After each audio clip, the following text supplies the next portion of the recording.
Behind me is one of the finest examples of a broadleaf lime you'll see anywhere in Europe. We're in a house that's got an atmosphere and a style all of its own. It's a piece of architecture from a very different point in time. It's 24 foot 8 inches in girth, which makes it by far the largest broadleaf lime in Britain. As I look around the house now, what a stylish interior. It's actually the very height of fashion and style of the 1760s. Very difficult house to build, requiring very special techniques, not the usual foundations. The tree, as far as we know, is over 400 years in age, and that makes it the oldest broadleaf lime in Britain. It's astonishing actually to be in a house where there simply isn't any wiring, and you might just see a bit of candle wax, and that's the only form of artificial illumination here. It is just as the 18th century left it. There's no heating, and I don't suppose they ever needed any heating. It might have been a nid d'amour, a little love nest or something like that. Below me in this great chasm, which was originally the centre of the tree, is new growth. I'm looking down at the floor, and what I'm seeing are country house quality floorboards. There's a high quality interior with the most beautiful attributes. It's a real character tree, and of course, as well as all that, it has this remarkable tree house within it.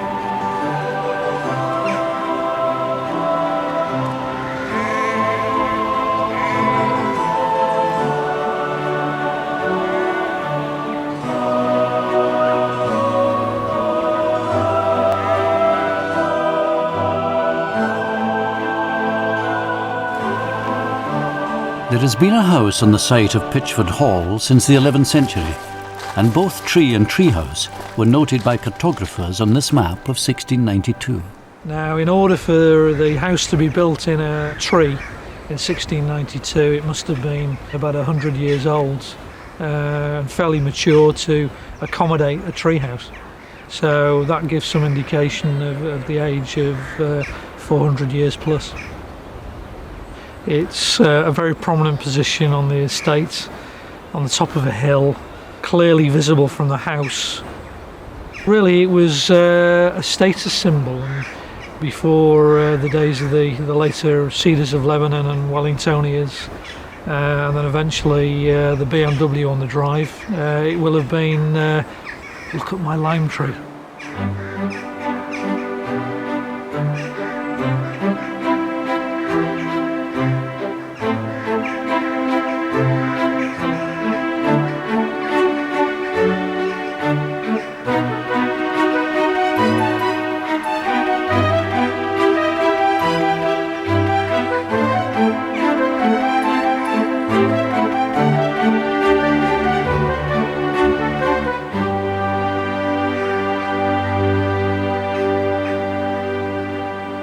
Well, I was fortunate enough to inherit the tree, the house and the tree and the hall in 1972, very unexpectedly, and suddenly found myself the proud owner of all these lovely things. It struck us almost immediately that the priority was to preserve and nurture the tree and the tree house. First of all, we had to look at it from the point of view of a tree surgeon, because obviously without the tree, not going to have the tree house any longer. Then it was looked at from an engineering point of view, and then it had to be looked at from an architectural point of view, and then it was really restored. Prior to the Colthursts and its current Arabian owners, Pitchford Hall and its treehouse have had a long history of eccentric owners. None more so than Lady Sybil Grant, who resided at Pitchford in the early part of the 20th century. Reputedly, Lady Sybil had a fear of running water, and as a result she vacated the luxury of Pitchford Hall to take up residence near her beloved treehouse. She was enormously fat, had bright red hennaed hair, wasn't very nice to her husband. They did occasionally communicate with semaphore. So she'd be up in the tree, waving her 2 flags, and he'd be the other end, sort of returning it.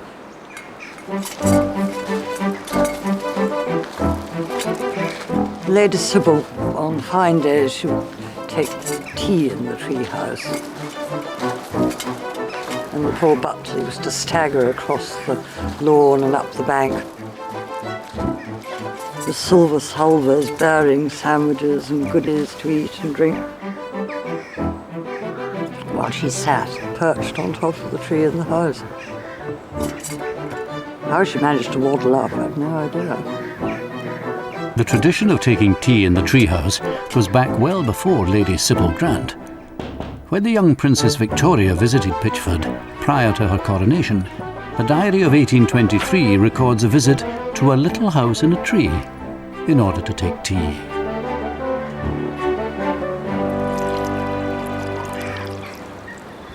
The tree has obviously had to live with man's intervention to it, not just because it's had the tree house there. And I suppose there comes a point in time where the tree house defines the tree in this particular case, and the fact there's a tree house there then means extraordinary efforts are made to prop up the tree.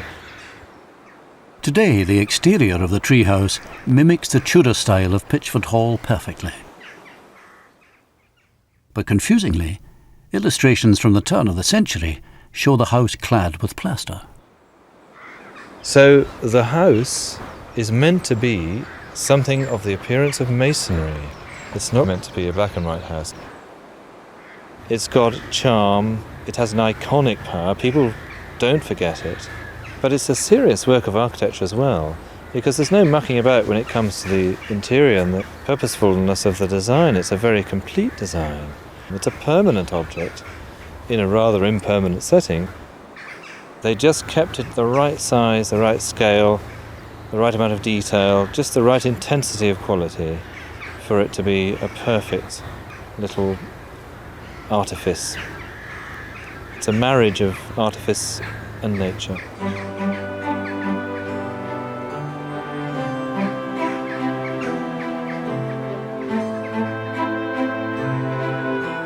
When you have a look at it, you've got to say that it's sort of got a motherly nature, because it's embracing the treehouse, curling its arms round it. The tree and the treehouse, to me, just like an old Derby couple, husband and wife. It looks okay. It looks okay for the time being. Our generation will take pleasure from it. But it's a challenge for the future.